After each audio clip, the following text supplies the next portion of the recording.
Buenos días, bienvenidos, muchas gracias por ser tan puntuales. Vamos a empezar esta primera mesa del Congreso que se ha titulado Fases del paciente renal. La vida tiene fases y vamos a intentar explicar cómo son las fases de estas personas y de las personas también que trabajamos con ellos, ¿por qué no? Ante todo voy a presentarles a los componentes de esta mesa. Primero, a mi compañero en moderación, todos ustedes lo conocen. De alguna forma, Juan Francisco ha trabajado ya mucho en este congreso. Vamos a procurar que continúe trabajando. Y luego los ponentes que, por orden de derecha a izquierda, son la señora Sonia Benito Santamaría, la señora doña Cristina Barrios, el doctor Pedro Abaigar, siempre me confundo, Tengo un amigo que se llama así, si eso sirve de disculpa. Y por último, el doctor César Remón, con los apellidos estoy fatal. Bien, una de las personas que tenía que estar en esta mesa ha cumplido quizás su última fase. Y le rogaré al doctor Pedro, que lo conoce mucho, que nos diga quién era esta persona. Muchas gracias.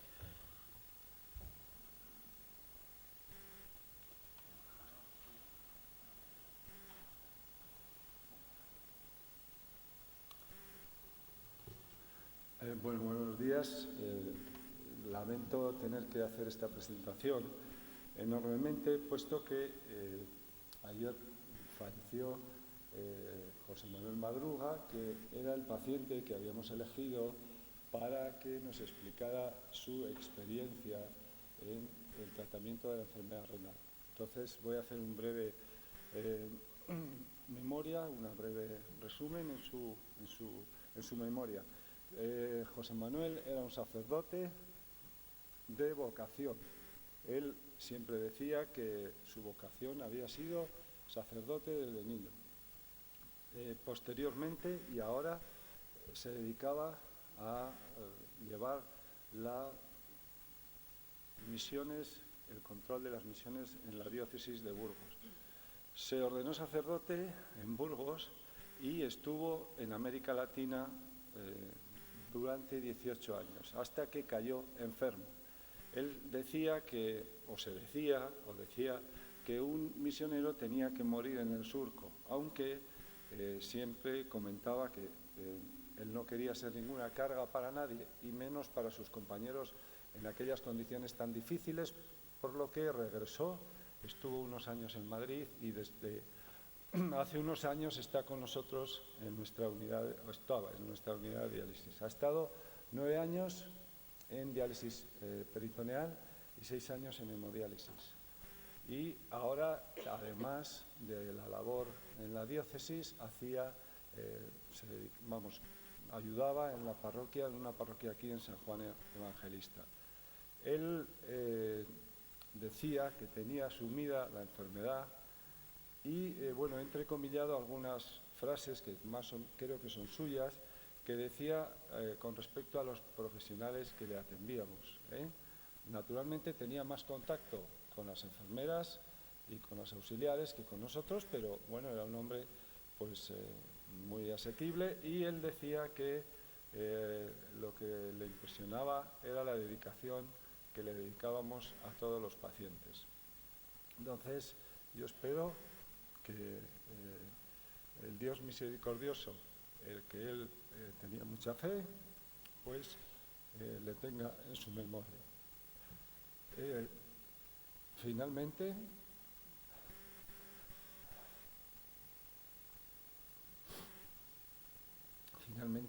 vamos a hacer un momento de silencio para aquellos que sean creyentes, le dediquen una oración, y el que no lo sea, un minuto de silencio.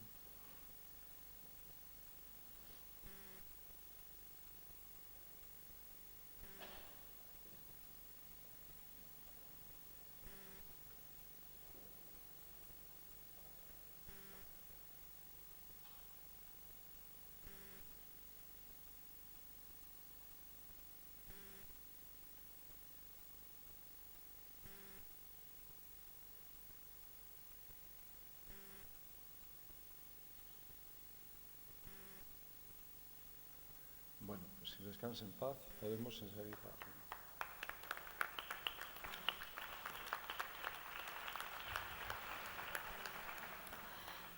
Bien, yo quisiera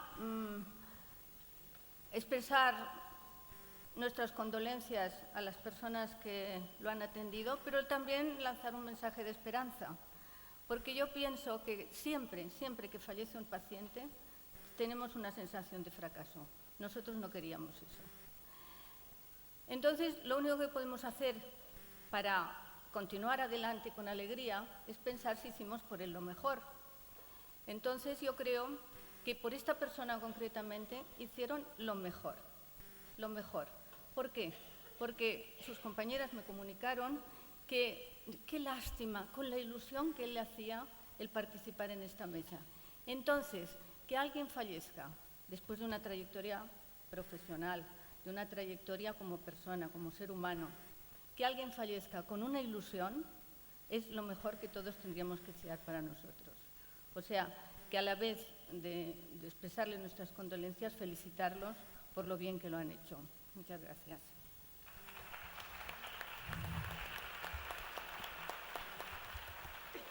Buenos días a todos. Vamos a empezar ya con la mesa. La primera ponente es doña Sonia Benito Santamaría. Nos va a hablar de la consulta ERCA. Ella es supervisora de guardia del Hospital Universitario de Burgos. Sí, cuando quieras.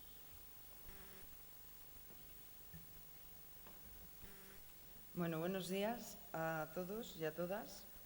En primer lugar, quiero agradecer al Comité Científico y a la Sociedad Española de Enfermería Nefrológica la oportunidad que me da de participar en esta mesa y poder contaros la implantación y primeros años de desarrollo de la consulta ERCA en Burgos.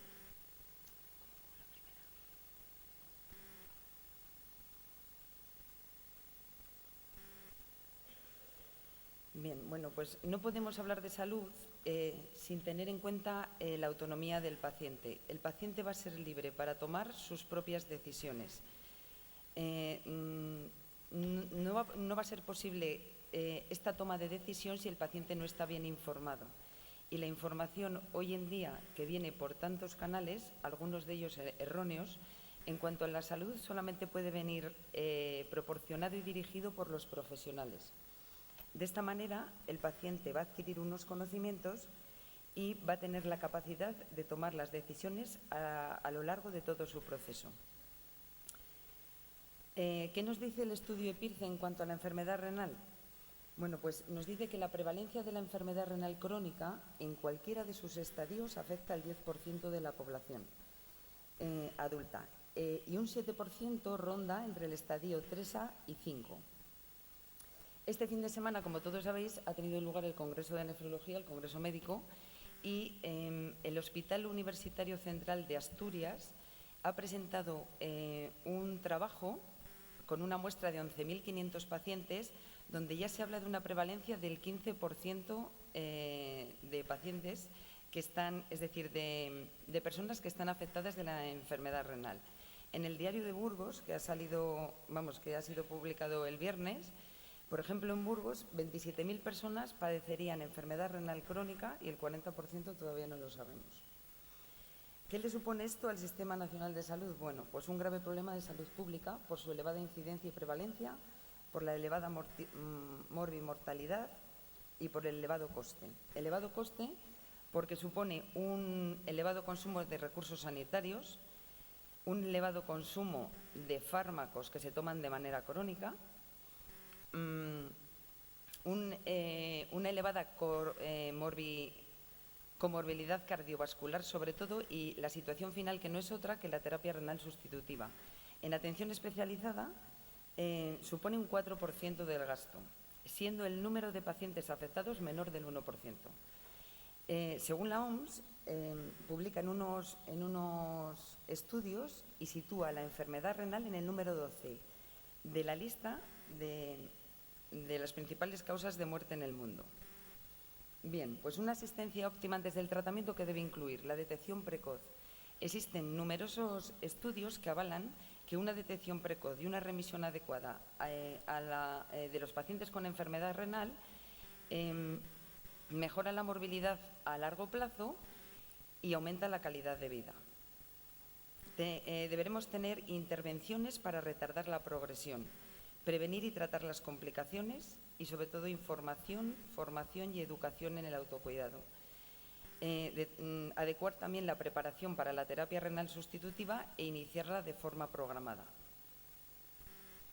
En las sociedades avanzadas, todo paciente tiene derecho a ser informado. Esto lo tenemos regulado en la ley, en la legislación vigente, la Ley 41/2002 del 14 de noviembre. Entre otras cosas, se nos habla del respeto a la autonomía y a la voluntad y a la intimidad del paciente, del consentimiento informado que siempre debe ser proporcionado posterior a que el paciente haya sido adecuadamente informado, que el paciente tiene derecho a decidir libremente y, entre otras cosas, también a negarse al tratamiento. En resumidas cuentas, que el paciente tiene derecho a elegir su terapia de una manera libre y responsable. He de decir aquí que creo que salió publicado en el Diario Médico que 7 de cada 10 reclamaciones se producen por falta de información al paciente. La falta de información es la principal causa de insatisfacción que tienen los pacientes tanto antes como durante como después del proceso asistencial al que hayan sido sometidos. Como profesionales sanitarios, por tanto, tenemos la obligación de proporcionar información clara, concisa, veraz, las veces que sean necesarias, adaptándola al nivel de comprensión de cada paciente. El factor principal que vamos a tener en cuenta va a ser siempre la preferencia del paciente en cuanto a técnica elegida. Así nos vamos a asegurar una mejor adherencia al tratamiento y aumento de la calidad de vida. ¿Qué nos dice la SEN? La SEN nos dice que para desarrollar adecuadamente nuestro trabajo y cumplir los objetivos que nos marquemos, la consulta ERCA debe contar con una enfermera experta en nefrología, que disponga de espacio propio y agenda independiente, que tenga dedicación exclusiva a la nefrología, que exista una línea telefónica directa tanto para que el paciente se ponga en contacto con nosotros y viceversa, y que existan unos canales de comunicación bien establecidos entre la enfermera y el nefrólogo, de tal manera que existirán actividades que realizaremos conjuntamente y actividades que haremos individualmente. La SEN también nos dice que una enfermera en la consulta ERCA debe tener toda esta serie de cualidades que os pongo ahí, a la que nos hemos permitido añadir la sensibilidad, porque nos parece muy importante, no solo en la consulta de enfermería, sino en todo nuestro ámbito hospitalario. ¿Qué nos encontramos en la consulta ERCA cuando llega el paciente? Pues nos encontramos todo tipo de pacientes, pacientes que llegan muy informados, pacientes que llegan incrédulos, les han dicho que los riñones no funcionan y ellos no se encuentran tan mal, pacientes que no quieren elegir, pero en definitiva lo que muchas veces o la mayoría sucede es que trasladan el peso de la decisión a la enfermera con estas preguntas. ¿Tú cuál elegirías? ¿Tú qué harías? ¿Qué haría usted si fuera su padre? De ahí que nos parece muy importante que funciones innatas en nuestra profesión y que no tenemos que olvidar, como la asistencia y la docencia, sean imprescindibles en este tipo de consulta. Esta frase la he tomado de un libro que leí y que me parece muy acertada, no solo para la consulta, sino en todos los ámbitos y para aplicárnoslas nosotros, porque yo creo que a veces nos pasa. Que nos explican las cosas, pero que a veces escuchamos lo que queremos oír. Bien, los objetivos de la consulta ERCA, pues proporcionar un cuidado integral que comprenda la formación, la asistencia y la educación consensuada. Principalmente, preparar y apoyar al paciente para la terapia renal que haya elegido. ¿Qué funciones debe tener la enfermera en la consulta ERCA? Pues informar, controlar las variables clínicas, fomentar hábitos higiénico-dietéticos, instruir en el autocuidado, anticiparse las complicaciones y acompañar al paciente en todo el proceso. Nuestras intervenciones enfermeras en la etapa prediálisis han sido objeto de múltiples estudios y en todos ellos se muestran beneficios que van en diferentes variantes. Mejora los conocimientos deficientes, erróneos o inexistentes que tiene el paciente, aumenta el bienestar y el autocuidado, produce una mejor adherencia al tratamiento, disminuye la ansiedad, además de contribuir a que un mayor número de pacientes elija la diálisis peritoneal.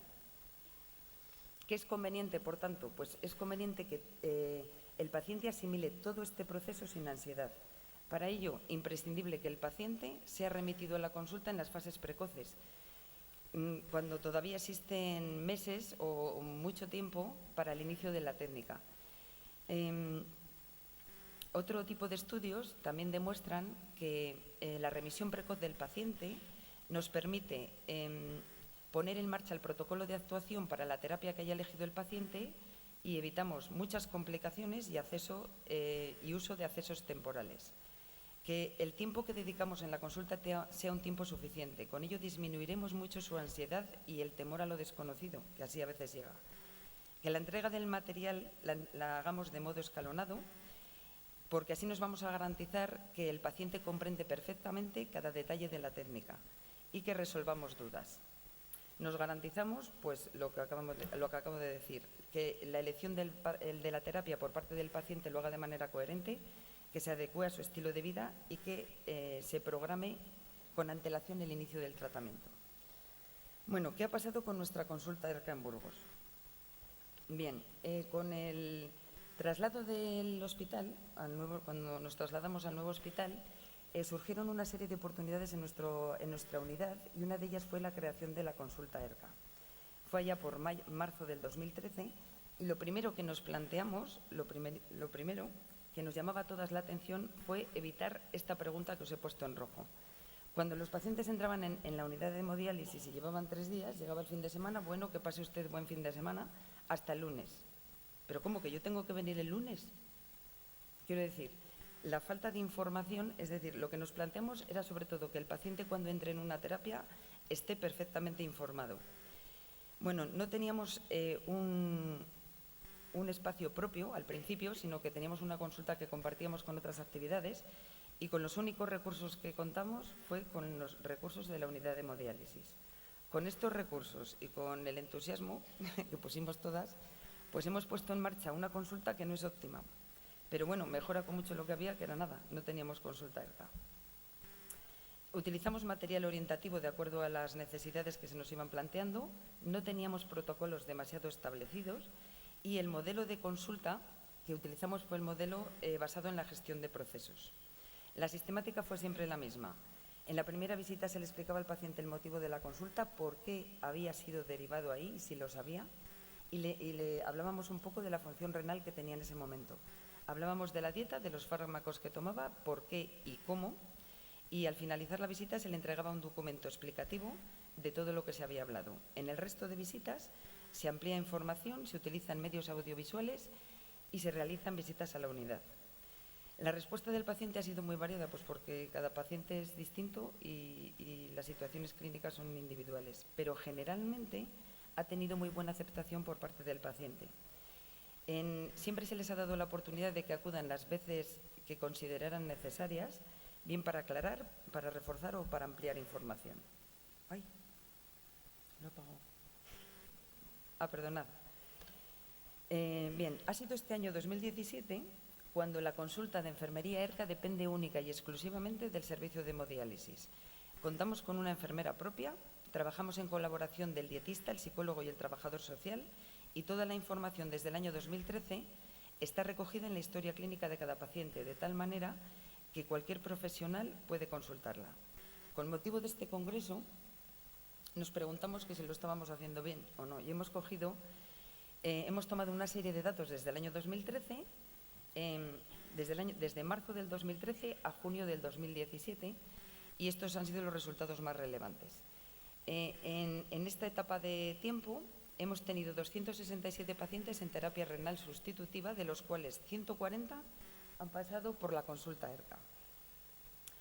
En cuanto a la terapia sustitutiva elegida, vemos que hay una tendencia estable más o menos en cuanto a hemodiálisis, pero en cuanto a diálisis peritoneal, la incidencia vemos que ha ido aumentando en estos años, que aunque eso es un corto espacio, pero sí que se nota.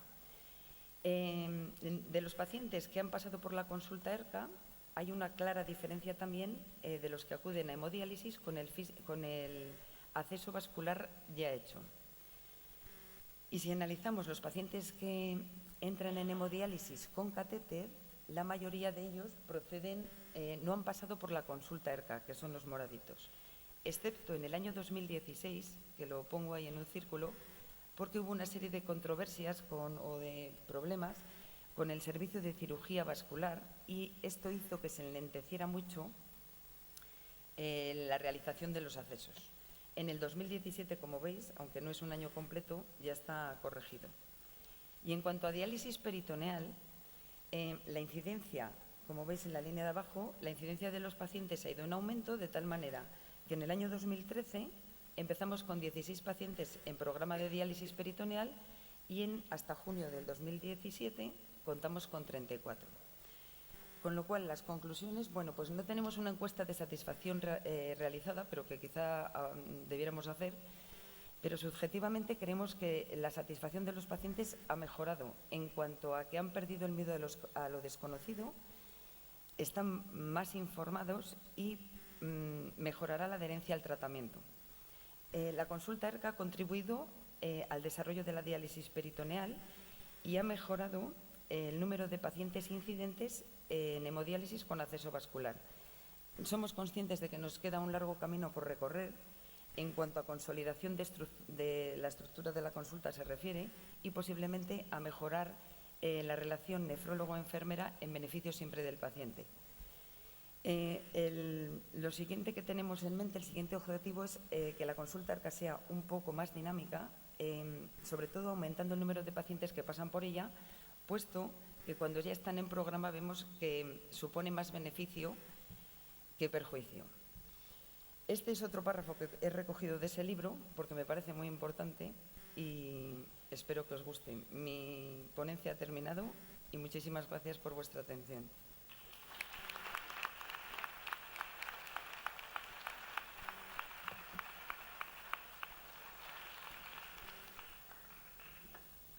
Las preguntas las haremos más tarde en el coloquio.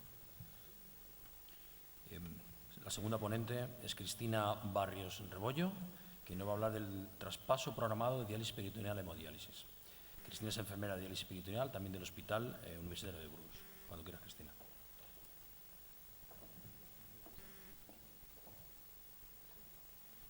Buenos días, bienvenidos.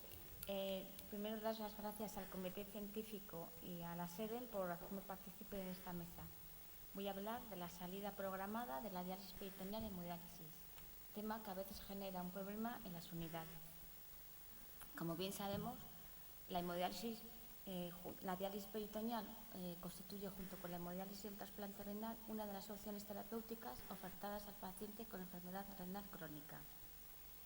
En cualquiera de sus modalidades, la diálisis peritoneal potencia la autonomía del paciente con buenos resultados en la integración social laboral y de satisfacción personal.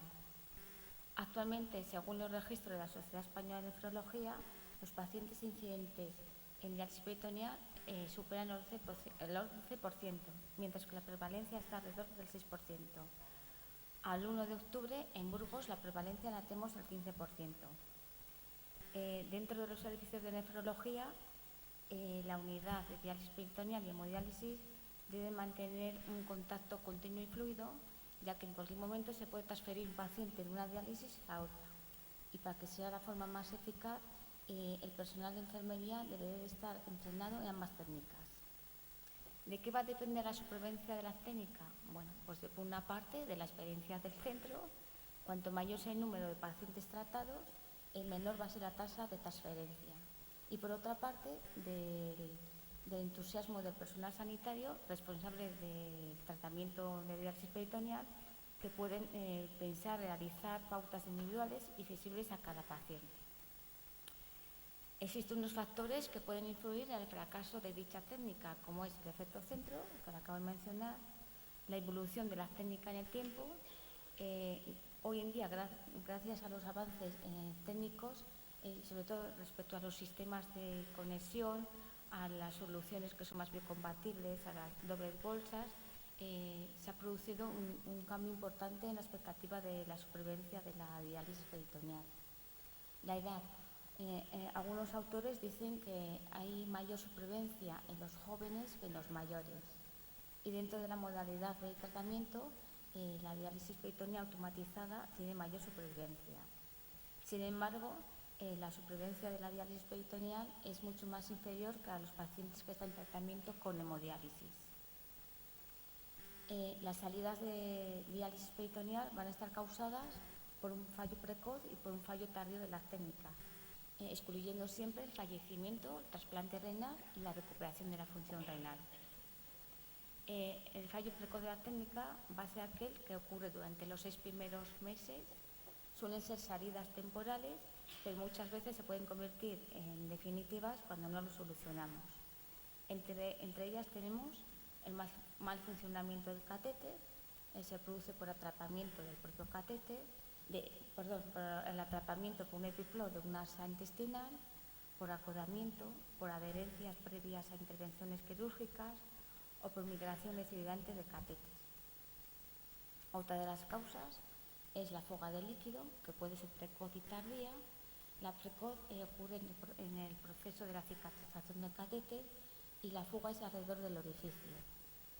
La tardía no suele ser externa, se da más por una infiltración de la pared abdominal y esto va a provocar una disminución de la ultrafiltración, fuga al tejido subcutáneo, dando la típica piel de naranja y edema genitales.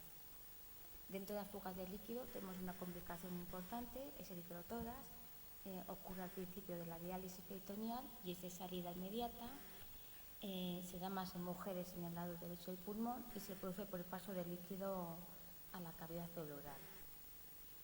Una tercera causa es el dolor abdominal, que ocurre al comienzo de la diálisis peritoneal, por la distensión abdominal y porque la presión intraabdominal es mayor al principio. También puede haber dolor abdominal cuando el paciente se queda con la cavidad peritoneal vacía y cuando utilizamos soluciones muy hipertónicas.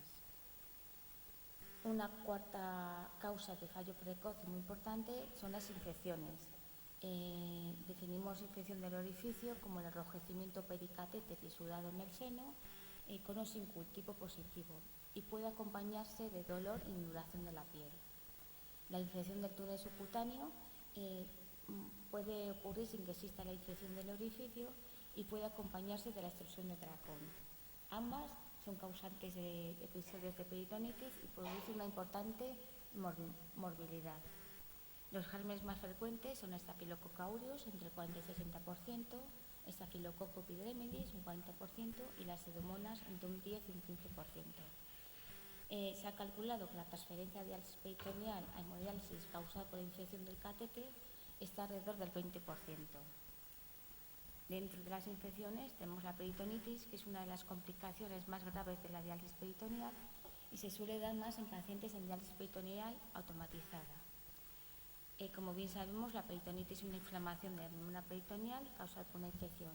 Esta infección va a requerir un líquido turbio, un contagio celular de más de 100 leucocitos con más del 50% de polimorfonucleares y generalmente está causado por gérmenes gram positivos y se considera la primera causa de transferencia de hemodiálisis.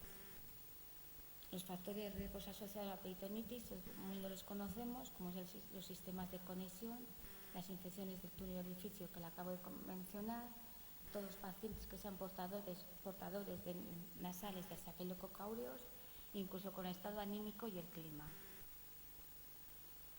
La etología bacteriana va a ser la causante del 95% de los episodios de peritonitis, siendo el 80% causados por gérmenes gram positivos y el 20% por gérmenes gram negativos, mientras que la fúngica está alrededor del 5%, pero son de peor pronósticos y se asocia más a una alta morbimortalidad. Según la Sociedad Española de Nefrología, es de retirada inmediata del catéter sin la imposibilidad de volver otra vez a la diálisis peritoneal.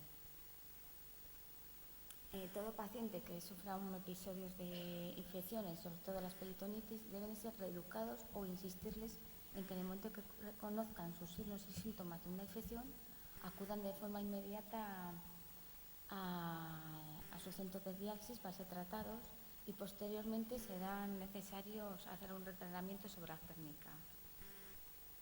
Una quinta causa de salida de fallo precoz son las hernias. Como bien sabemos, el líquido de diálisis en la cavidad peritoneal va a aumentar la presión abdominal y esto va a favorecer la aparición de complicaciones de la pared abdominal, originando las hernias. es más frecuente en los pacientes que están en diálisis peritoneal continua ambulatoria. Toda salida precoz temporal va a necesitar un tiempo de reposo peritoneal, transfiriendo algunas veces al paciente a hemodiálisis, como es en el caso de pacientes sometidos a intervenciones por las hernias. Esto no tiene por qué influir en la supervivencia de la técnica una vez que lo hemos solucionado. A veces es necesario aumentar el uso de cicladoras con el paciente en día seco. Es decir, que muchas de las salidas temporales pues, se convierten en definitivas cuando no lo podemos solucionar. La segunda causa de salida de diálisis a hemodiálisis es debido a fallo tardío de la técnica. Esta va a ocurrir a partir del tercer cuarto año del inicio de la diálisis peritoneal por distintas causas. Una de las causas es el fallo de ultrafiltración en infradiálisis, que se considera fallo cuando el filtrado es igual o inferior a 400 mililitros en un intercambio hipertónico mantenido 4 horas en el peritoneo. El fallo de ultrafiltración es una complicación importante que va a conllevar entre el 4 y el 12% de transferencia a hemodiálisis y se considera la segunda salida a hemodiálisis. Clínicamente se va a caracterizar por la necesidad de utilizar un mayor número de intercambios hipertónicos para mantener al paciente en un estado hídrico adecuado. Existen dos tipos de fallo de ultrafiltración: fallo de ultrafiltración transitorio, que ocurre bien por problemas mecánicos relacionados con el catéter, las fugas y las hernias, y por las peritonitis, sobre todo en las peritonitis de repetición, cuando el fallo de ultrafiltración persiste y progresa en la fibrosis pulmonar. Y luego tenemos el fallo de ultrafiltración permanente. Existen varios factores asociados al desarrollo de dicho fallo de ultrafiltración, como es el uso de soluciones de baja biocompatibilidad, utilizar el lactato como tampón, el calor de la estilización que produce los productos de la degradación de la glucosa, episodios repetidos de la peritonitis y cuando abusamos de soluciones muy hipertónicas. Hay otros factores que pueden influir en el fallo de ultrafiltración, como es el incumplimiento terapéutico por parte del paciente, la pérdida de la función renal y el aumento de la absorción linfática. Hacer un diagnóstico precoz del fallo de ultrafiltración es importante. Lo hacemos evaluando la membrana peritoneal a través del test de equilibrio peritoneal, que nos va a permitir, por una parte, evaluar la capacidad de la ultrafiltración y, por otra, determinar la causa. ¿Qué medidas hay para evitar el fallo de ultrafiltración? Bueno, pues limitar las soluciones hipertónicas, evitar la aparición de peritonitis y ajustar dicho tratamiento de las peritonitis, utilizar soluciones biocompatibles con bicarbonato como tampón, utilizar el test de equilibrio peritoneal, utilizar soluciones bicodestrinas en los intercambios prolongados, cambiar al paciente a diálisis peritoneal automatizado si son transportadores altos y medio altos y, sobre todo, importante la preservación de la función renal residual. Una segunda causa de fallo tardío son los motivos psicosociales, bien por la elección incorrecta de la técnica por parte del paciente o por la aceptación en los programas de diálisis peritoneal de cada vez de personas más mayores y con una carga excesiva de factores mórbidos. Y por otra parte, por el cansancio y agotamiento del propio paciente o de su cuidador.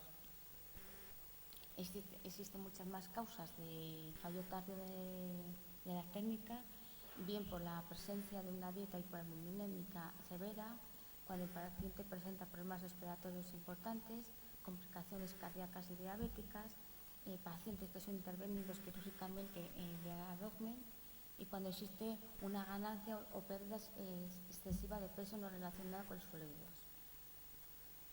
¿Cuándo vamos a transferir al paciente de diálisis peritoneal a hemodiálisis de forma programada, entre comillas? Bien por indicación médica, cuando ya hemos optimizado al máximo la prescripción de la diálisis peritoneal y no queremos perjudicar al paciente y someterle a un fallo de ultrafiltración e infradiálisis muy importante. Y por otra parte, a petición del propio paciente, sobre todo se va a dar en pacientes añosos y que han perdido la carga, el apoyo familiar o a su cuidador y se sienten con miedo de cometer errores en la técnica. Entonces, nosotros desde el Hospital Universitario de Burgos ya desde la consulta de la diálisis peritoneal le vamos informando como si se tratase de un paciente que va a entrar por primera vez a hemodiálisis.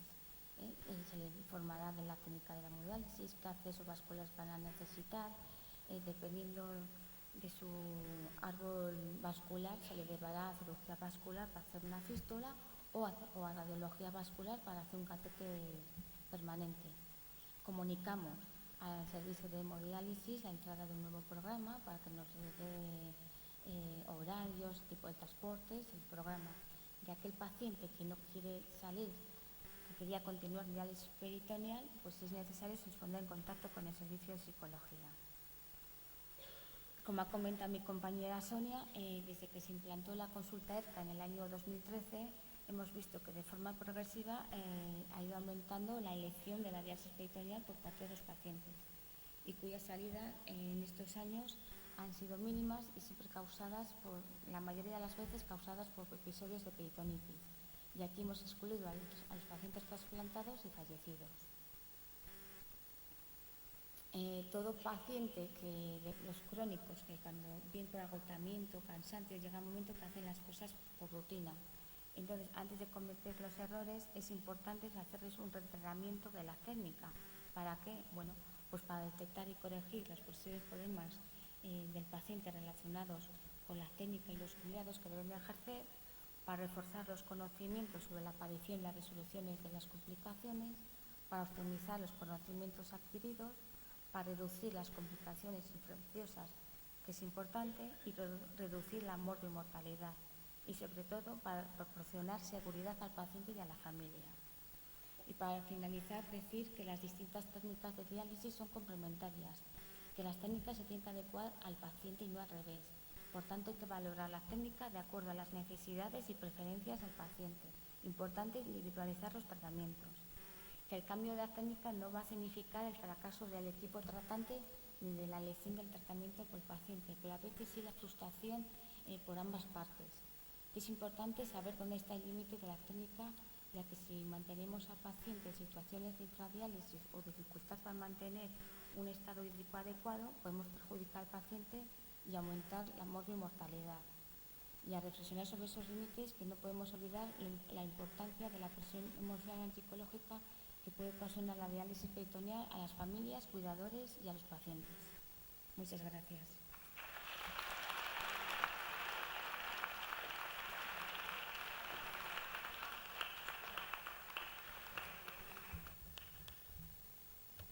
Muchas gracias, Cristina. Nuestro siguiente ponente es el doctor Pedro Abaigar, jefe de servicio de nefrología del Hospital Universitario de Burgos. Nos va a hablar de las opciones de tratamiento de hemodiálisis.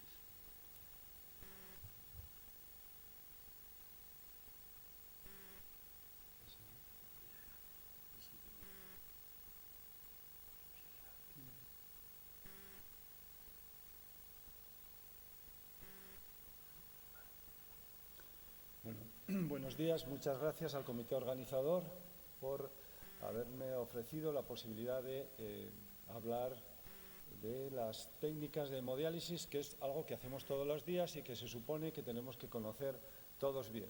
Pero voy a empezar un poco desde la base.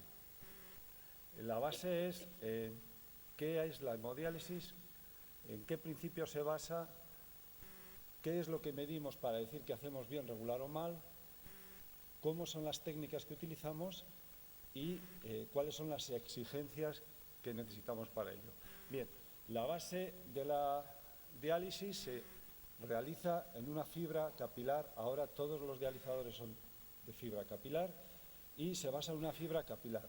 Esta fibra que he puesto aquí es, digamos, la última moda de fibra capilar, que es una fibra con un diámetro alrededor de 180 micras y una pared fina. Es decir, normalmente nosotros todos tenemos filtros capilares cuyo diámetro suele ser 200 micras. Luego hablaré por qué es importante esto. Bien, ¿cuáles son los principios físico-químicos de la diálisis? La diálisis se basa en dos principios. Uno, que es la difusión, y otro, que es la convección. ¿Qué es la difusión? La difusión es el paso de sustancias de un lado a través de una membrana semipermeable del lado de más concentración al lado de menos concentración. Y esto pasa a favor de un gradiente de concentración, es decir, que pasan las moléculas del lado donde hay más concentración al lado donde hay menos. ¿Y qué es la convección? La convección es el paso de sustancias y de agua y de solutos a favor de un gradiente de presión y pasan de un lado a otro de la membrana favorecidas por la diferencia de presión que se aplica a un lado de la membrana, y es lo que conocemos como la presión transmembrana, es la diferencia de presiones. ¿Qué ventaja tiene la convección? Que arrastra moléculas no solo a favor del gradiente de concentración, sino que por el gradiente de presión hace que moléculas de mayor tamaño pasen al otro lado de la membrana. ¿Cuáles son los principios físico-químicos que hemos de tener en cuenta? Además de esto, ¿en qué se basa? Pues se basa en lo que llamamos el coeficiente de difusión. ¿Qué es el coeficiente? O sea, no es tan sencillo decir, bueno, pues la diferencia de concentración pasa, porque influyen muchos factores. La temperatura, influye el peso molecular de la sustancia, influye el radio molecular de la molécula, influye el grosor, la superficie, etc. Y todo eso en conjunto hace que cada molécula tenga un determinado coeficiente de difusión y que se le llama habitualmente KO. Y influye notablemente lo que he comentado antes, también el gradiente de concentración. Es decir, que las moléculas pasan de un lado a otro, naturalmente favorecidos por la diferencia de concentración. La resistencia y la superficie de la membrana son también de importancia capital en la difusión de las moléculas a uno y otro lado. ¿Cómo se calcula? Pues nosotros lo medimos a través del aclaramiento. ¿Y qué es el aclaramiento? Simplemente es la extracción de soluto por unidad de tiempo, que nosotros lo podemos medir como se mide en la función renal en mililitros minuto, o como lo medimos en los monitores de diálisis, que también se puede medir en mililitros minuto, o lo podemos medir en litros, que es lo que en los monitores actualmente es lo que vemos la K, que son litros.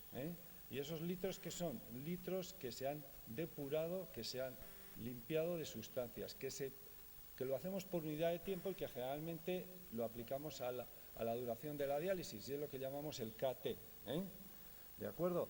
También se puede calcular a través de la fórmula que he puesto ahí, pero ninguno ya lo hacemos así, porque los monitores tienen todos incorporados los cálculos de aclaramiento a través de la dialisancia iónica y otras que no voy a entrar hoy a hablar de ello.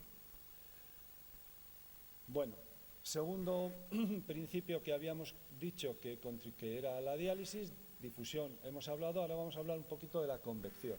¿Qué es la convección? Pues ya os he comentado que es el paso de sustancias de un lado a otro de la membrana a través de, gracias o favorecido por un gradiente de concentración. Y la principal característica para que esto ocurra en la membrana es que tiene que tener una alta permeabilidad al agua. No sé, los veteranos os acordaréis que las primeras membranas que utilizábamos eran membranas de cuprofano, y aquellas membranas tenían poca capacidad de dejar pasar el agua. Tenía la ventaja de que era fácil hacer la diálisis y no necesitábamos controles de ultrafiltración. Por el contrario, estas membranas que tenemos actualmente son muy permeables al agua y es imprescindible que los monitores tengan controles de ultrafiltración controles volumétricos que llamamos. Y lo que define al proceso, al transporte convectivo, es lo que he puesto ahí, que es el coeficiente de cribado, que habréis oído hablar, y bueno, pues es un concepto que yo creo que cualquier enfermera, auxiliar o médico que se dedique a la diálisis tiene que tenerlo bien interiorizado. ¿Y qué es el coeficiente de cribado? El coeficiente de cribado simplemente no es más que establece un cociente entre, o sea, es una característica, vamos a llamarlo un número que establece que es un cociente entre la concentración de la sustancia en el líquido de diálisis y la concentración de la sustancia en la sangre. Es fácil de entender. Si yo tengo 100 miligramos de urea en la sangre y tengo 100 miligramos de urea en el líquido de diálisis, el coeficiente de cribaje es 1. En este caso coincide con el coeficiente de difusión, pero no es lo mismo. ¿De acuerdo? Entonces, ¿qué quiere decir? Que toda la urea que estaba en el agua plasmática ha pasado al líquido de diálisis y decimos que el coeficiente es 1. Por ejemplo, os he puesto aquí, nosotros esto se mide o digamos que tiene utilidad para no las pequeñas moléculas como es la urea, sino para las moléculas de peso molecular más elevado como es la beta-2 microglobulina. De hecho, las membranas se clasifican según el coeficiente de cribaje para esta sustancia en que sean de mediana o alta permeabilidad. Y decimos que es de alta permeabilidad cuando el coeficiente de cribaje es de 0 igual o superior a 0,6. ¿Qué quiere decir esto? Pues es fácil de entender, que si el coeficiente entre lo que tengo en la sangre y entre lo que tengo en líquido de diálisis y la sangre es de 0,6, quiere decir que habrá un 60% de líquido, de sustancia que ha pasado de la sangre al líquido de diálisis. Por ejemplo, si nosotros hacemos una ultrafiltración o una de 20 litros y tenemos un coeficiente de cribaje de 0,6, nosotros podremos, os lo he puesto ahí, que decimos que el aclaramiento ¿cuánto es? Pues es simplemente multiplicar esos litros por 0,6. ¿Cuánto es? 20 por 0,6 serían 12. ¿Qué quiere decir esto? Que son 12 litros que hemos limpiado de esa sustancia. ¿De acuerdo? Bueno, y esas membranas tienen otro concepto que habréis oído hablar, que es el cut-off o cut-off que decimos en español, pero bueno, y que es el tamizado. ¿Y qué es el tamizado o el coeficiente de cribaje de 0,1? ¿Por qué es importante en las membranas y sobre todo muy importante cuando estamos haciendo la hemodiafiltración? ¿Por qué? Pues porque a partir de ese cociente significa que ya no pasan moléculas. O sea, nosotros decimos que una membrana tiene un coeficiente de cribado de 0,1 y ¿qué quiere decir? Que a partir de ese peso molecular ya no va a filtrar esa sustancia. Por ejemplo, si tenemos una albúmina, medimos la albúmina en el líquido de diálisis y vemos que tiene 0,4, diremos que solamente pasa un 4% de la albúmina y que el resto se queda en el plasma. Al fin y al cabo, la diálisis no es más que la extracción de sustancias desde el agua plasmática. ¿Cómo se calcula el transporte convectivo? Pues es fácil, os lo he puesto ahí, simplemente es multiplicando el coeficiente de cribaje por el volumen, por la KF que hemos puesto, que es el volumen de ultrafiltración. Bueno, ¿de qué depende el problema de las membranas que os he comentado, que he anticipado? Es que si nosotros tenemos grandes volúmenes de ultrafiltración, porque las membranas son muy permeables, necesitamos administrar volumen de sustitución, que es cuando, en la técnica que hacéis habitualmente, decimos, pues este paciente le hemos sustituido 23 litros, 24. Quiere decir que hemos hecho 24 litros de ultrafiltración y que otra cosa es el balance neto y que le hemos infundido lo programado, 22, 20, excepto la pérdida del peso que requiramos. Sin embargo, también es un concepto importante saber que los procesos de difusión y convección, los aclaramientos no son sumatorios. ¿Por qué? Porque muchas veces al aumentar la presión transmembrana, y eso lo habréis observado, que requiere, para hacer la misma cantidad de ultrafiltración, cada vez se requiere más presión transmembrana mientras dura la diálisis. ¿Y eso a qué es debido? Pues a la adherencia de proteínas y de plaquetas y otras sustancias en el lado de la sangre. ¿Y eso qué hace? Que disminuya la capacidad de ultrafiltración. Eso se llama el protein cake. Y eso, digamos que empeora, entre comillas, la difusión. O sea que hay que tener cuidado, quiere decir que no porque hagamos mucha ultrafiltración vamos a mejorar la difusión. Por tanto, los acabamientos no son sumatorios. Y otro concepto que os he puesto ahí importante es la retrofiltración.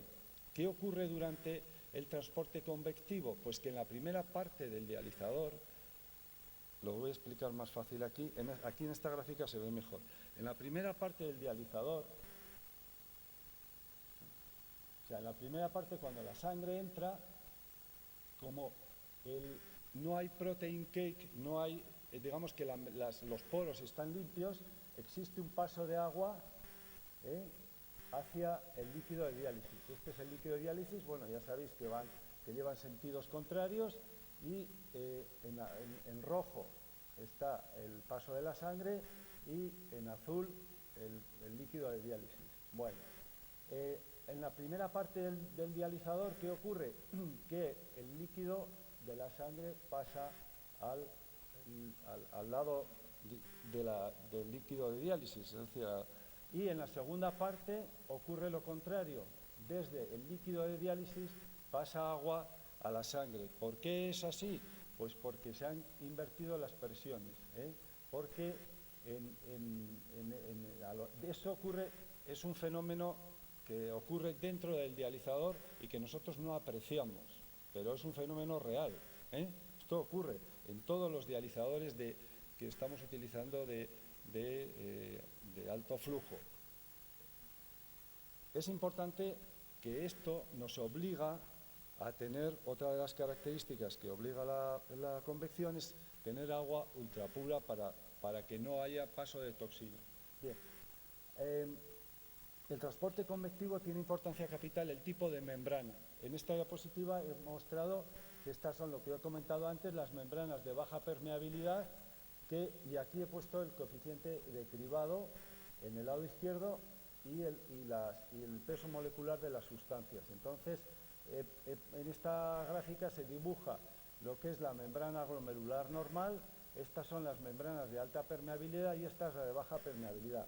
Simplemente lo único que nos dice es que las membranas de baja permeabilidad, esto es el peso molecular de las sustancias, y observad que las de peso molecular bajo pasan bien, que son todas estas, pero cuando el peso molecular ya es mayor de 1000 daltons, que es aproximadamente la vitamina B12, ya no pasa al líquido de diálisis.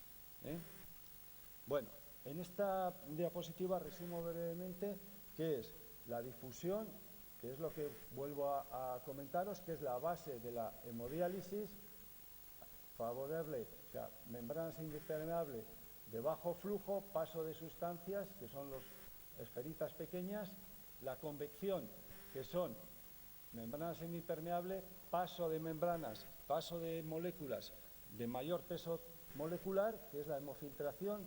Eso es típico en lo que hacemos cuando se hace hemofiltración en los agudos, hemofiltración que hacíamos continua, pues el principio físico era este. Y la hemodiafiltración ocurren los dos, como os hemos comentado antes, como he comentado. Bien, sin embargo, los solutos, la extracción de solutos tiene importancia. Fundamentalmente hay que tener en cuenta el flujo, muy importante para los pasos de solutos de pequeño tamaño, la tasa de ultrafiltración o la ultrafiltración o transporte convectivo, muy importante para los de peso molecular medio, y depende también de la membrana y de la superficie del dializador. Bueno, esto ya lo es un poco repetido, y entonces voy a pasar un poco a hablar de qué técnicas de hemodiálisis creo yo que son las que se realizan, aunque no lo sé con seguridad, pero se realizan ahora o me han parecido las que son más actuales. Bueno, la hemodiálisis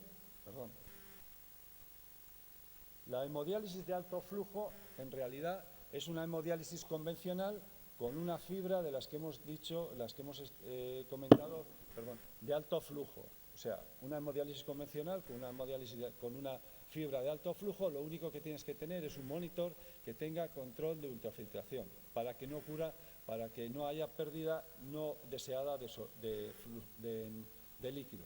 Pero no tiene más secreto. Y, sin embargo, en ambos casos, o sea, tanto en la hemodiafiltración de alto flujo como en la hemodiálisis que he puesto ahí, como luego hablaré de la hemodiálisis expandida, o sea, tiene que cumplir el precepto que he resumido aquí, aunque es un poco sui generis lo que... Quiero decir que esto lo he sacado un poco pensando qué es lo que se valora ahora, o vamos, se valora, a raíz de la experiencia y de cómo van los pacientes, qué consideramos como una diálisis adecuada. Una diálisis adecuada, habréis leído que se habla de la cinética de la urea, etcétera, etcétera, que es verdad que estaba influenciada por la supervivencia si no se hacía buena diálisis de la urea, pero ahora mismo el modelo cinético de la urea yo creo que es un poco ha pasado a segundo plano. No es que no tenga importancia, pero ahora mismo la tendencia actual es a centrarse más en el aclaramiento de medianas moléculas. Por eso he puesto ahí que la diálisis adecuada hoy en día exige que se eliminen las medianas moléculas. ¿Por qué? Porque esto se ha demostrado que mejora el bienestar de los pacientes y sobre todo la supervivencia. Esto se basó en estudios, pero he puesto aquí uno representativo que hacían en Francia, ya lo conoceréis, que se ha repetido 1000 veces, que era diálisis nocturna, larga. ¿Y cuál es la base de la supervivencia? No la diálisis nocturna, sino el tiempo. O sea, el tiempo es capital en la supervivencia de los pacientes. Es decir, cuanto más tiempo estén en diálisis, mejor.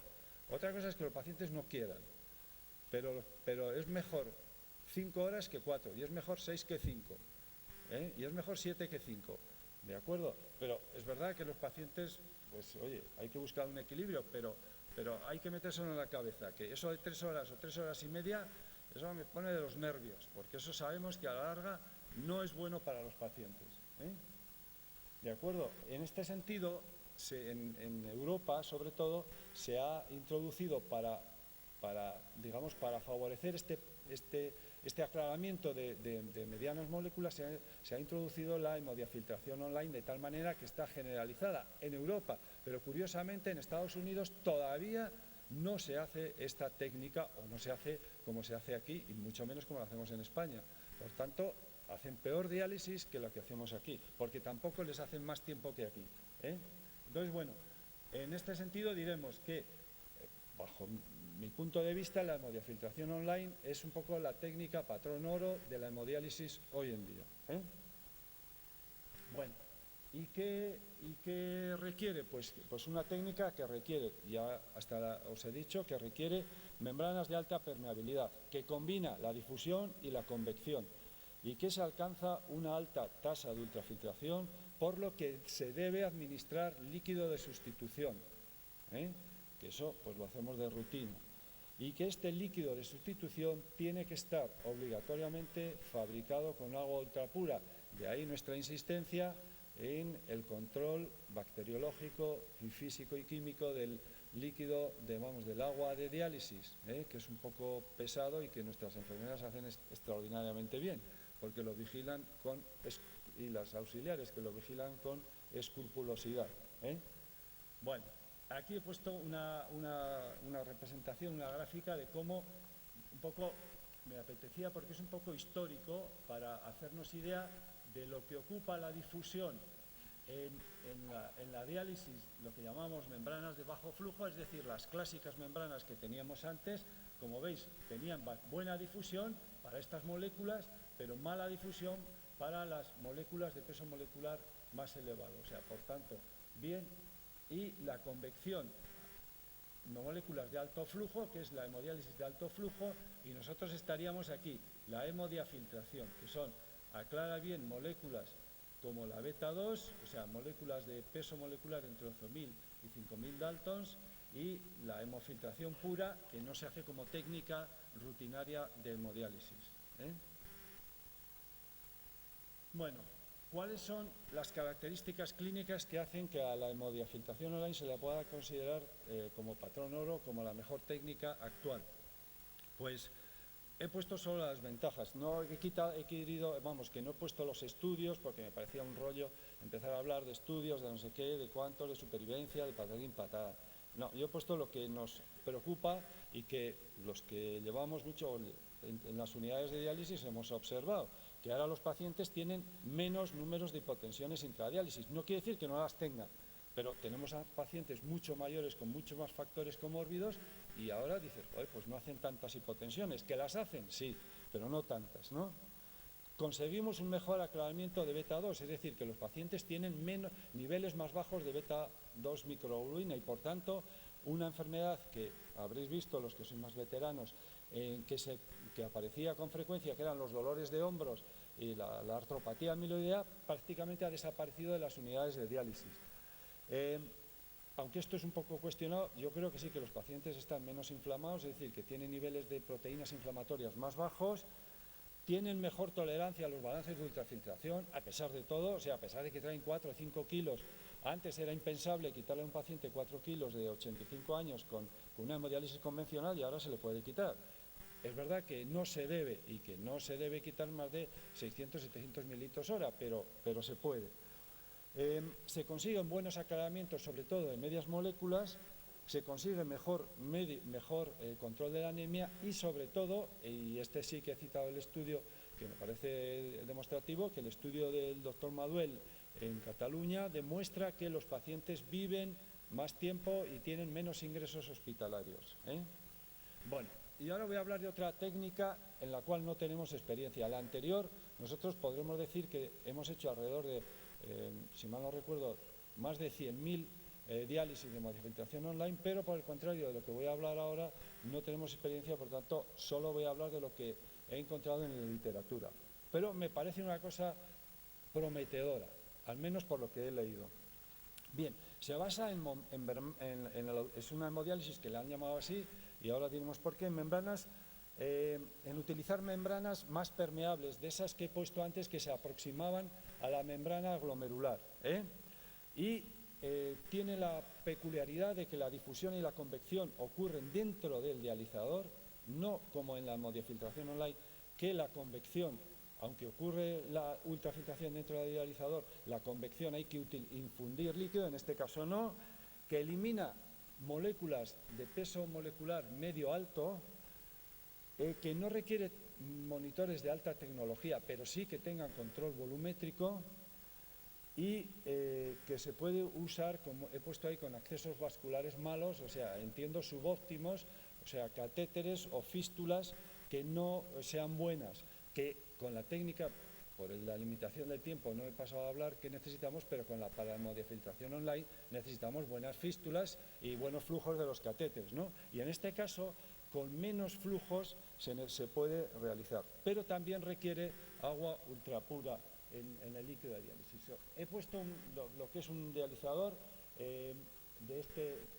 una fibra de estas características, y vuelvo a insistir que el concepto es el mismo de filtración en la primera parte del dializador y retrofiltración, es decir, paso del líquido desde el líquido de diálisis a la sangre del paciente en la segunda parte. Como he comentado, flujos no de mucho flujo, 300 mililitros, requiere la membrana que he puesto al principio, el diámetro interno de las membranas es importante. ¿Por qué? Porque no es lo mismo, o sea, las moléculas cuando circulan por un tubo, que es al fin y al cabo el capilar, tienen que pasar desde el centro del tubo, tienen que pasar a la pared del capilar y de la pared tienen que atravesar la membrana y pasar al líquido de diálisis. Entonces, claro, si el tubo es así de gordo, las que pasan por aquí por el centro, cuando pasa, como va a la velocidad que va, cuando llegan al final del dializador, no les ha dado tiempo a difundir. Por eso, de ahí la disminución del diámetro. Como he comentado, sí que requiere agua ultrapura y requiere controles volumétricos o control de ultrafiltración de los monitores, pero esto hoy en día todos los monitores lo tienen.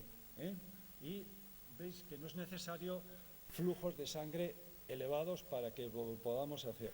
Repito, nosotros no tenemos experiencia, por tanto no podemos hablar de ello con experiencia. Bueno, y en esta diapositiva he resumido, aunque es un poco técnica, pero bueno, la voy a explicar. Eso he resumido un poco las tres membranas. Normalmente esta que pone aquí HF es la que utilizamos y es la que utilizamos en hemodiafiltración online. Y he puesto lo que es el coeficiente de cribado. El valor de 0,1 es este, es decir, que todos los solutos de aquí, o sea, que de estos solutos, de este peso molecular, solo deja pasar un 10% de ellos, ¿de acuerdo? Entonces decimos que el precio, el cut-off o el corte está en 0,1. ¿Qué quiere decir? Que el 90% de la molécula que se filtra se retiene en la sangre, no se elimina, pero se elimina un 10%. Y fijaos que estas dos membranas tienen un cut-off similar. En esta que os he puesto aquí es la de medio, que es la HCO. La HCO, no sé si tendréis experiencia, en nuestro hospital sí que tenemos, y las enfermeras saben y las autoridades saben que cuando hacemos una diálisis con ese filtro, que es el HCO, el high cutoff, ¿qué quiere decir? Que necesitamos infundir albúmina a los pacientes. ¿Por qué? Porque fijaos dónde está el cutoff de esta membrana, que está aquí. Es decir, por encima del peso molecular de la albúmina. ¿Qué quiere decir? Que va a perder, aunque es un valor de 0,1, quiere decir que va a perder un 10% de la albúmina, ¿de acuerdo? Filtrada. Por tanto, hay que infundir albúmina, que eso lo hacemos. Bien. Y luego está esta membrana nueva que os he comentado aquí, que está en rojo. Esta membrana nueva tiene una peculiaridad, y es que, digamos que se aproxima si os habéis fijado, por eso os he puesto la membrana glomerular, se aproxima al coeficiente de cribado que tiene la membrana glomerular. ¿Y qué nos está diciendo? Que filtra muy bien todas estas moléculas, que son todas estas moléculas de este peso molecular, desde 100 hasta prácticamente hasta 20.000, ¿qué nos está diciendo? Que filtra esas moléculas y retiene aquellas moléculas que nos interesa, como es la albúmina, es decir, no deja pasar la albúmina. Por tanto, lo que nosotros hemos dicho antes, que define la diálisis adecuada, que son las moléculas medias y altas, se eliminan mejor con este tipo de membrana que con las otras dos. Y os pongo, por ejemplo, el caso de la beta-2M, el coeficiente de cribado. Fijaos que con esta membrana de alto flujo, el coeficiente de cribado está en este valor, alrededor de 0,5, y en esta otra está alrededor de 0,8 a 0,9, ese punto de ahí.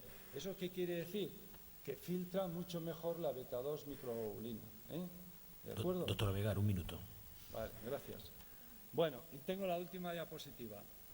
Entonces, la última diapositiva quiero hablar de otra técnica que conocerán alguna de vosotras, conoceréis, que es la hemodiálisis con bajos flujos de líquido de diálisis.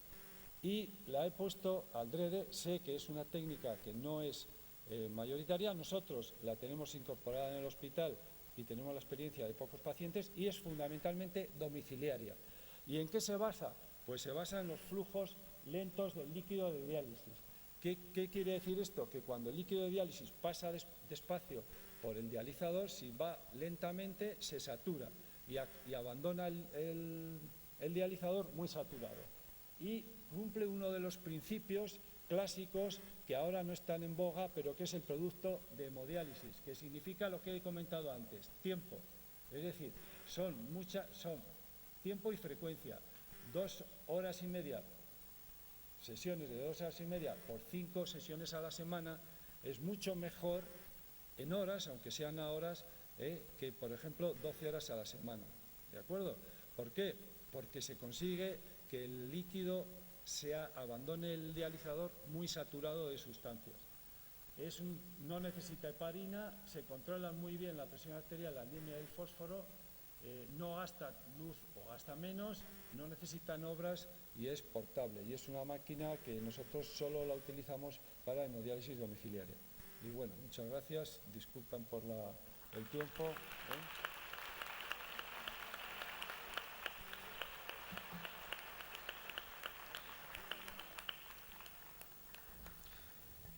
Por último, el doctor César Remón, jefe de Servicio de Nefrología y director de la Unidad de Gestión de Nefrología de los Hospitales Universitario Puerta del Mar y Puerta Real de Cádiz, nos va a hablar de los resultados del estudio de análisis de secuencia de tratamiento renal sustitutivo en Andalucía, realizado por la Escuela de Ciencias de Andalucía.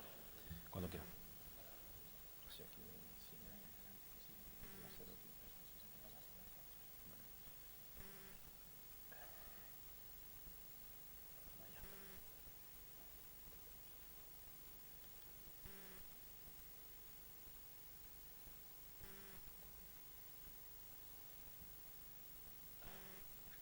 Bueno, en primer lugar, buenos días a todos y mi agradecimiento a la CEDEN y al comité organizador. Para mí es una satisfacción siempre venir a este congreso. He venido alguna vez y me parece muy satisfactorio mi experiencia. Espero que ustedes conmigo también.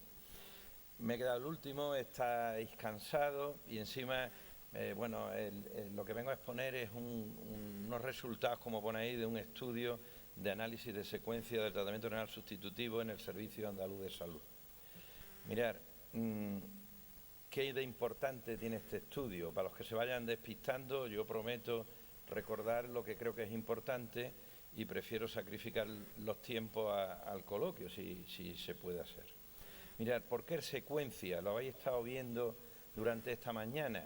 Porque nuestros pacientes, en su inmensa mayoría, no solo utilizan un tratamiento dentro de toda la oferta que hay en el tratamiento renal sustitutivo. Muchos pacientes van a estar en diálisis peritoneal, luego van a estar en hemodiálisis, luego algunos van a trasplantarse, otros nunca se trasplantarán porque no podían hacerlo, etcétera, etcétera. Y seguro que estáis hartos de oír comentarios de si algo es mejor que lo otro. Esto es muy difícil cuando una persona toca un tratamiento y después otro. Y seguro que alguno habéis pensado, si trabajáis en hemodiálisis, que los pacientes que vienen de trasplante vienen muy mal y que lo que les ocurre ya en hemodiálisis tuvo la consecuencia de lo que les pasó en el trasplante. Pero puede ocurrir esto también entre técnicas de diálisis. Ese fue el planteamiento que quisimos hacer. Si lo que hacen los pacientes es una trayectoria por varios de estas técnicas, ¿por qué no plantearnos si los resultados tenían que ver con la trayectoria y no solo con la estancia en uno de los sitios? De ahí parte de su importancia o de la novedad de este estudio. ¿De qué voy a hablar? Pues mirad, voy a hablar de dos temas que son muy importantes. Uno es el más importante, la supervivencia de los pacientes. Si el tratamiento renal sustitutivo mantiene vivo a personas que no podrían hacerlo de otra manera porque tienen un fallo renal terminal, pues lo más importante es si la técnica a la que están sometidos los pacientes le da más años de vida. Pero también importa no solo los años de vida, y esto lo decimos todos en la vida cotidiana, importa lo que cuesta esos años de vida y la calidad que lleva aparejada, ¿no? Aquello de añadir vida a los años y no años a la vida, sin sentido. Bueno, pues todo esto se ha planteado en este estudio, que por supuesto tiene un ámbito concreto y que nadie sienta que lo que pasa aquí es lo que tiene que pasar en todos sitios. Esta es la experiencia del Servicio Andaluz de Salud durante 8 años, 2006 a 2014. Este es el equipo de trabajo. Está realizado el estudio dentro del ámbito de la Escuela Andaluza de Salud Pública. ¿Y por qué ahí? Pues porque son muy potentes en lo multidisciplinar, porque ahí nos podemos encontrar clínicos con estadísticos muy sapientes de lo que hacen y con economistas de la salud.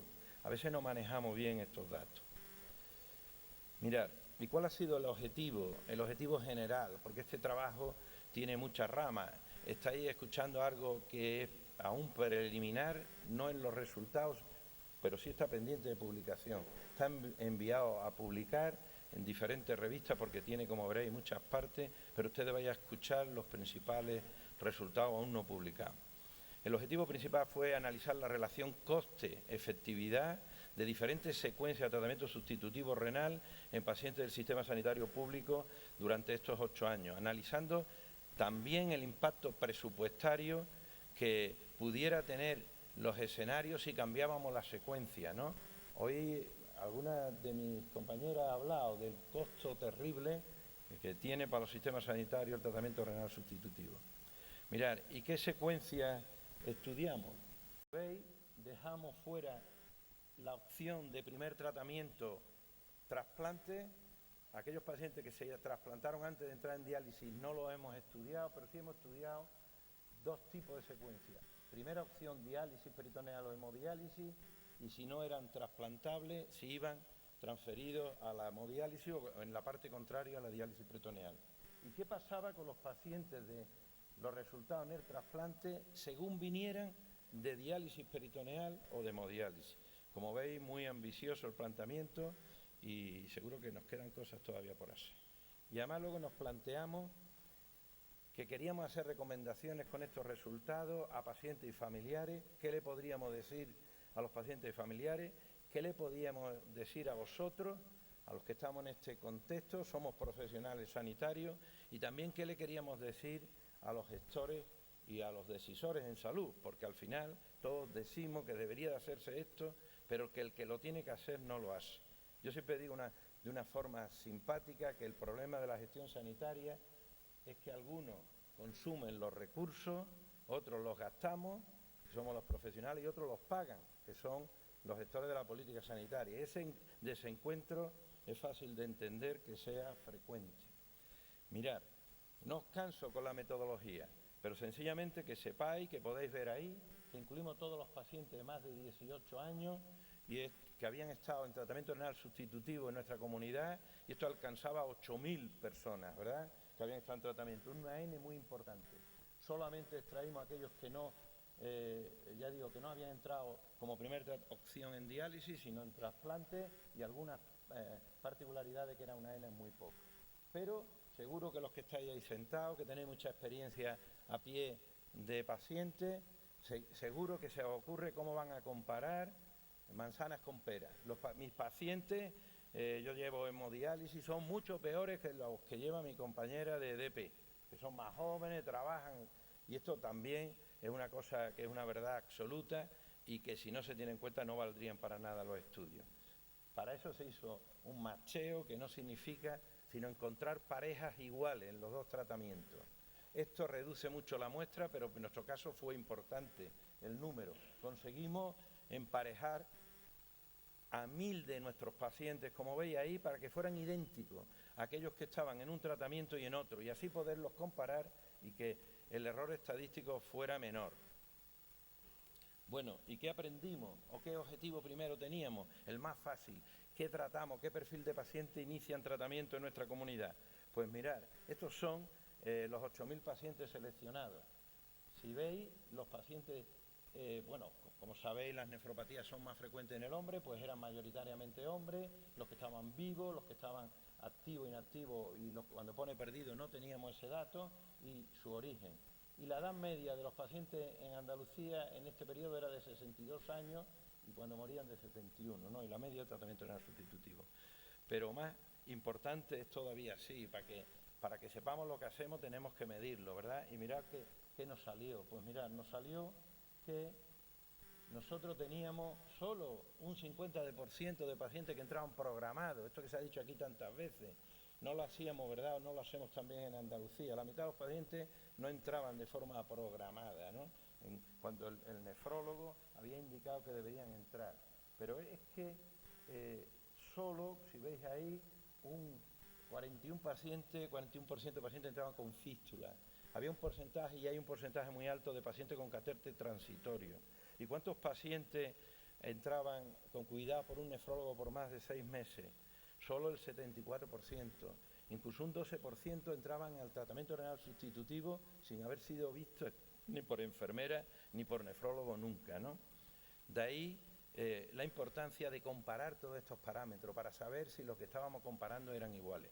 Y mirad, lo más importante quizá de esto es la definición. Esto no es una definición propia, sino tomada de la literatura, de lo que se considera inicio óptimo o subóptimo. Consideramos que los pacientes entraban de forma óptima si eran programados con un catéter peritoneal o con una fístula definitiva y con un seguimiento de más de 6 meses. Y que además a los 90 días estuvieran en el mismo tratamiento que ellos eligieron o que se había indicado. O sea, muy exigente. Con esa definición, solo la mitad de los pacientes de nuestra comunidad entran de forma óptima. Como dicen en el SA, tenemos amplio margen de mejora. los profesionales aún, ¿no? En mi comunidad al menos. Mirar, ¿y qué secuencia estudiamos? Pues ahí están las senes, no quiero entretenerme para que veáis los resultados con más entretenimiento, pero inicio permanencia en hemodiálisis, inicio permanencia en DP, aquí están las senes, las transiciones y transición a trasplante desde la DP o desde la hemodiálisis, ¿no? Esos son los números. Bueno, os voy a poner el resultado bruto y luego la curva de supervivencia, que es fácil de interpretar y entendéis todo para ver lo que nos salió. Pues en supervivencia, que es lo primero que voy a hablar, en nuestra comunidad, solo para pacientes macheados, acordarse, para parejitas iguales. Los pacientes que iniciaban en DP, para pasar a lo que pasara después, tenían una mejor supervivencia, un 38% de mejor supervivencia, ¿no?, en estadística. Y esto se agotaba en el tiempo. A partir del tercer, cuarto año, esto se invertía y era a favor de la hemodiálisis. Esto ya estaba descrito y en esta curva de supervivencia, aquí está el 100% de la supervivencia y aquí el 0, veis como los métodos, la hemodiálisis está en azul, la DP está en rojo. Al principio la DP anda por arriba, justamente hasta el tercer año, y ahí se cruza. Es decir, nuestros pacientes que empiezan en DP tienen mejor supervivencia los 2-3 primeros años y luego se iguala, incluso se invierte. Bueno, ¿y qué pasa con los pacientes que cambian? Porque yo he dicho que he venido a hablar aquí de secuencias de cambio. Aquellos que estuvieron en DP pasan a HD o pacientes que están en HD se quedan en ella o son transferidos a la ADP. Pues mira, estas son en la supervivencia, la mediana de supervivencia de todas las secuencias más frecuentes. 6 años para los pacientes que inician en DP y transitan luego a hemodiálisis, la mejor opción en nuestra comunidad. 4,5 aquellos que están siempre en HD, no cambiaron en todo el tiempo. Y la peor para aquellos que permanecieron siempre en DP y no fueron transferidos. Indudablemente esto está sujeto a análisis de lo que es una práctica clínica habitual, no un ensayo controlado. Siempre lo digo para que no haya errores en lo que expreso. Mirar, esta es la curva, fácil de entender de nuevo. Mirar dónde están los DP-HD, los que empiezan en DP y cambian a HD, siempre por encima de la curva. Estas dos curvas no tienen significación estadística, los que están siempre en hemodiálisis y los que están siempre en DP, aunque tenían más supervivencia, más mediana supervivencia los de hemodiálisis, ¿vale? Bien. ¿Y qué pasa con el inicio óptimo y subóptimo? ¿Importa esto para los pacientes, para sobrevivir los pacientes? Pues muy importante, ¿no? Diferencias significativas a favor del inicio programado, teniendo en cuenta, igualando a los pacientes a todo esto, al índice de comorbilidad, a la misma edad, al inicio de tratamiento, a donde vivían, al diagnóstico de diabetes. Porque alguien puede pensar que los pacientes que llegan tarde son pacientes socialmente peores, no sé si viven lejos, si son más ancianos. Nosotros eso lo tuvimos en cuenta y los igualamos. Luego, a igualdad de pacientes, ¿qué les pasa a los que inician subóptimamente? Pues mirar, en supervivencia, pues que se mueren antes. Y aquí metimos una muestra muy grande, la hemos ampliado hasta el 2017, 10.000 pacientes hay aquí, ¿eh? Y fijarse, como el inicio óptimo siempre es superior en supervivencia, ¿no? Esto sí que es preocupante y es importante mejorarlo. Bueno, y la supervivencia de los pacientes trasplantados, que es mejor para trasplantarse, que es el tratamiento más óptimo, ya lo sabemos, para todos los pacientes, estar en DP o estar en hemodiálisis. Bueno, pues a nosotros no nos salió ninguna diferencia. Es indiferente en nuestra comunidad para resultar en supervivencia en el trasplante, supervivencia del paciente y del injerto, vengan de donde vengan, incluso teniendo en cuenta el tiempo que hubieran llevado antes en el tratamiento en diálisis, porque los pacientes de DP se trasplantan antes que los pacientes que están en hemodiálisis. Y ese sesgo lo tuvimos también en cuenta, no hay diferencia. Esto es importante para informar a los pacientes, por lo menos a mí me parece de un gran valor. No va a importar el resultado del trasplante en donde entre como técnica de tratamiento de diálisis. Bien, y los costes, esto es más duro y voy a decir solo las cifras. ¿Qué cuesta en el sistema, en el Servicio Andaluz de Salud, un paciente de ingreso en el tratamiento renal sustitutivo subóptimo? Pues mira, cuesta 15.000 euros más. No sé si esto es mucho o poco, pero cuando uno mete miles de pacientes ya veréis lo que sale. ¿Y qué cuesta cada secuencia de tratamiento? Pues nuestros economistas de la salud nos ayudaron.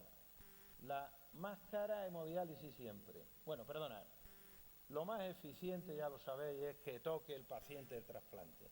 En cuanto el paciente toca el trasplante, esto es el coste medio día del paciente, en toda la vida de su expectativa de vida. Las secuencias que incluyen trasplantes son más baratas, ¿no?, para el sistema, y son de más calidad y supervivencia para el paciente. Esto tiene que estar presente en estas charlas. Y luego, a nivel de las transiciones entre las técnicas de diálisis, pues la más cara está siempre en hemodiálisis, la más barata está siempre en DP, y medio, pues la óptima, dijimos que era esta, pues está a medio camino, ¿no? Son 107 euros diarios, ¿no?, de costes directos. Bueno, dijimos que nos habíamos comprometido con la Administración a decirle qué podríamos hacer si cambiábamos la secuencia. Pues mirad, ¿qué es más coste efectivo? Coste efectivo es teniendo en cuenta calidad de vida, lo que se llama actualmente los AVA, ¿no?, ganar años de vida ajustado por calidad.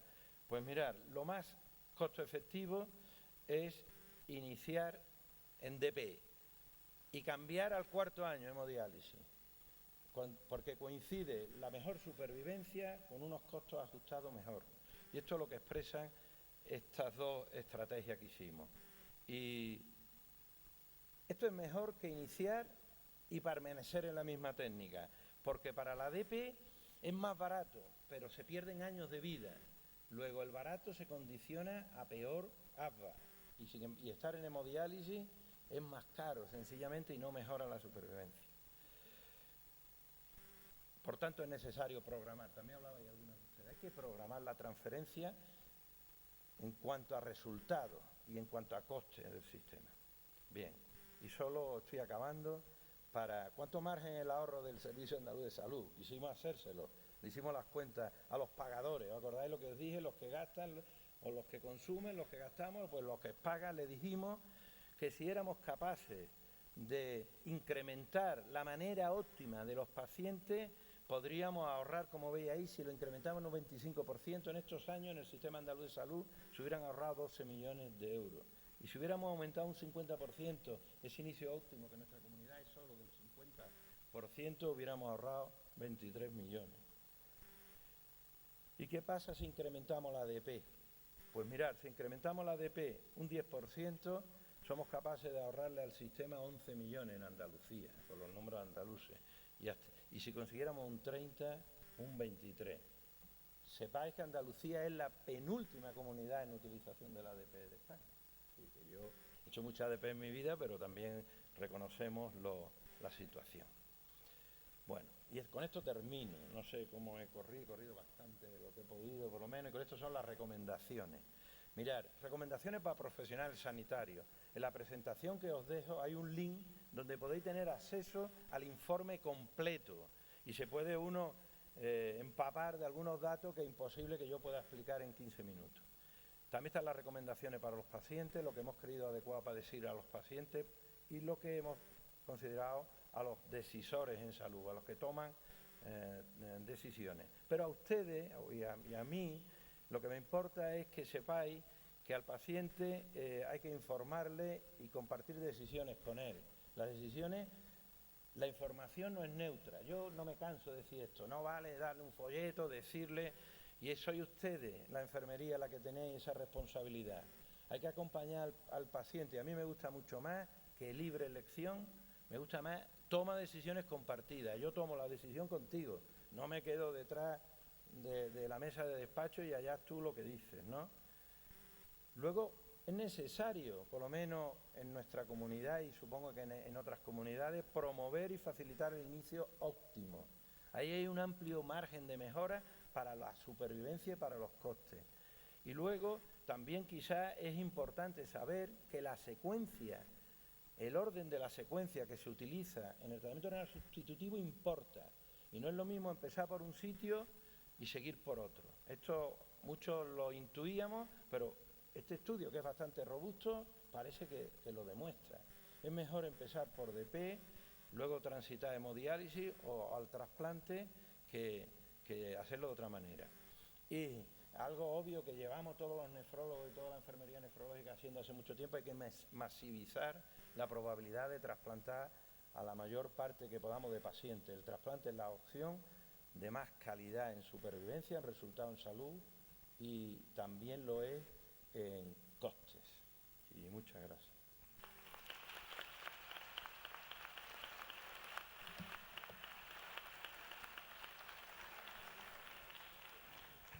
Bueno, vamos a aprovechar un poco que ahora viene el café para quitarle un poquito de tiempo y así tenemos para unas preguntitas, así que cuando queráis.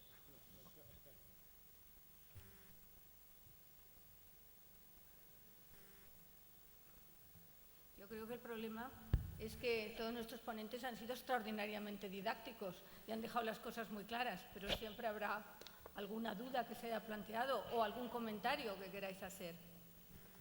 Yo le quería hacer una pregunta al doctor César Remón. Bueno, dos. Una, bueno, me he fijado que había poca hemodiálisis domiciliaria. Yo sigo pensando que sin duda es la mejor opción. Si tuviera que elegir yo y pudiera, ojo, lo haría domiciliaria. Pero bueno, segunda pregunta. Cuando han analizado la hemodiálisis, está especificado, o sea, si es hemodiálisis convencional o hemodiafiltración, quiero decir, porque eso podría cambiar algo la relación esta de DP hemodiálisis o hemodiálisis DP.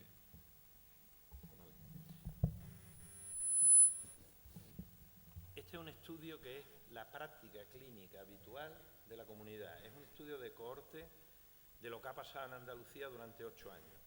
La muestra es representativa de todo lo que pasa. Cuando hemos ajustado incluso algo más importante todavía, Pedro, que es si estaba en clínicas concertadas, si estaba en hospital público, porque puede haber diferencias que no controlemos. Yo soy un médico que trabaja en la pública, pero puede ser que no esté teniendo en cuenta que la mayoría de los pacientes están en clínicas concertadas, en Andalucía, por ejemplo. Y nosotros intentamos ajustarlo todo, pero no todo se puede ajustar, Pedro. Nosotros, en Andalucía hay aproximadamente un 20% de hemodiálisis online.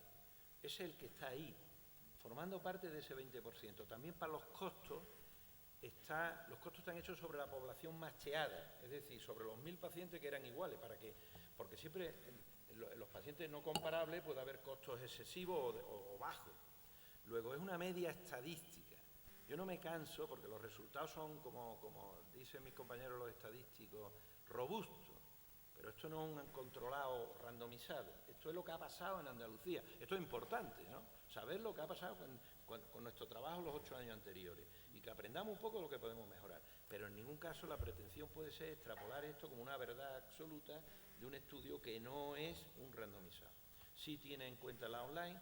En Andalucía hay poca online porque la concertada, y aquí seguro que hay mucha enfermería que trabaja en concertada en Andalucía, no se les paga la online, ellos han pedido un suplemento y por tanto no hacen online, mayoritariamente no la hacen, en la pública sí se hace.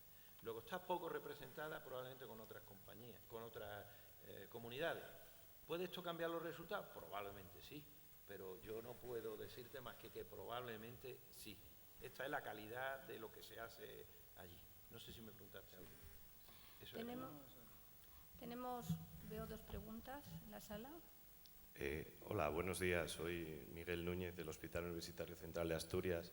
Felicitar a todos los ponentes, muy especialmente al doctor César Remón, porque yo creo que hacía falta un estudio de este calado y esta robustez. Yo estoy plenamente de acuerdo con él que hay que empezar a tomar más decisiones compartidas. Creo que nos queda mucho camino por delante.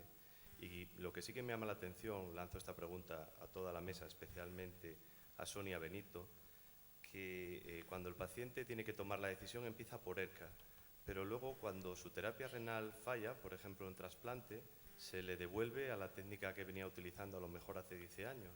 O cuando falla su diálisis peritoneal o su hemodiálisis, se manda una u otra que no hubiese elegido, no se le plantea nunca más un tratamiento conservador, que también lo eché de menos en los datos del doctor César Remón. No sé qué opináis, y quizás los pacientes deberían volver alguna vez más a ERCA y no solo al inicio. Gracias. Bueno, yo te voy a contestar desde la corta experiencia que tenemos con la consulta ERCA, pero como bien he explicado, la consulta ERCA solamente ha dependido de los recursos humanos de la unidad de hemodiálisis Y aunque yo he dado esta charla y he participado en la ERCA, es decir, el último año casi pues prácticamente la he llevado yo, pero Cristina, por ejemplo, también está. Quiero decir con esto que las mismas personas, ella que se dedica a la diálisis peritoneal, también se dedica a la ERCA. Es decir, que cuando el paciente tiene que volver, o bien se le informa, por ejemplo, en la unidad de diálisis, que está ella, o bien se le deriva a la consulta ERCA. Es decir, no tiene por qué utilizarse el tratamiento que tenía antes del trasplante. Es decir, aprovechamos, no está muy estructurada la consulta, no sé si me explico. Entonces, se aprovecha cualquier momento para volverle a explicar al paciente lo que sea necesario. No sé si respondo a tu pregunta, no, igual Cristina tiene algo más que... Actualmente tenemos una chica que la trasplantaron, ella empezó con hemodiálisis, hizo fracaso y ahora está en diálisis peritoneal. O sea, se les dan las opciones. Muy bien, gracias. No sé si respondemos. Sí, más o menos sí. Yo sí quería responderte. Primero, que estoy totalmente de acuerdo con lo que dice. Segundo, que nosotros sí hemos estudiado eso. Incluso quité la conclusión ayer tarde, el maldito PowerPoint que te lo permite, porque me parecía que era excesivo. Si ves en la secuencia de la presentación que os dejo ahí, se ha estudiado el regreso desde trasplante a la diálisis. Es tardío, caro y probablemente tiene un enorme margen de mejora. No he podido tratarlo, pero sí está recogido y sobre todo los pacientes, ninguno prácticamente se le oferta la vuelta en mi comunidad, vuelvo a repetir, ADP, todos vuelven a hemodiálisis. No sé por qué y no está bien analizado, pero habría que hacerlo. Pero sí, si en el link que está puesto lo buscas, verás cómo hay resultados de eso que te preocupa, de pacientes de regreso del trasplante a las técnicas de diálisis. Y lo de que vayan a la consulta ERCA, yo soy jefe de servicio de 2 servicios, ya me gustaría. No digo más que esto. ¿Había otra pregunta?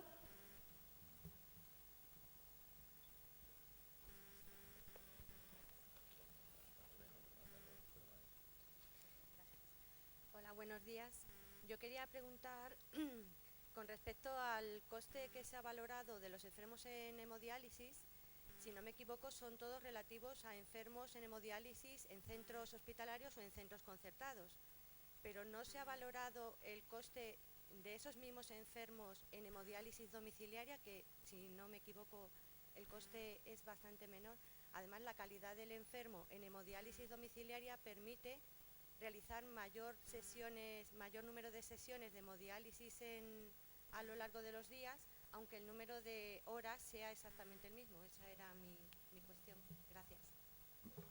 Mira, ¿por qué no está contemplada importantemente, que ya se ha dicho, la de hemodiálisis domiciliaria? En Andalucía no hay diálisis domiciliaria, es simbólica, es decir, en los servicios pues puede haber un paciente, 2 como mucho, y esa N no permite el análisis. Yo soy muy convencido de las virtudes de la hemodiálisis domiciliaria, pero al no haber suficiente cantidad no se puede estudiar. Punto para el debate. Yo estoy seguro de su resultado y su calidad. De lo que no estoy nada seguro es de que sea más barata. De eso no estoy nada seguro. Creo que el precio de la concertada ahora mismo es más barato porque pagamos sesiones. Alguien descubrió la pólvora creyendo que pagando sesiones concertaba bien el tratamiento renal sustitutivo. Y del momento que tú haces 6 sesiones o 5 en domiciliaria, estás pagando prácticamente el doble de lo que cuesta la concertada.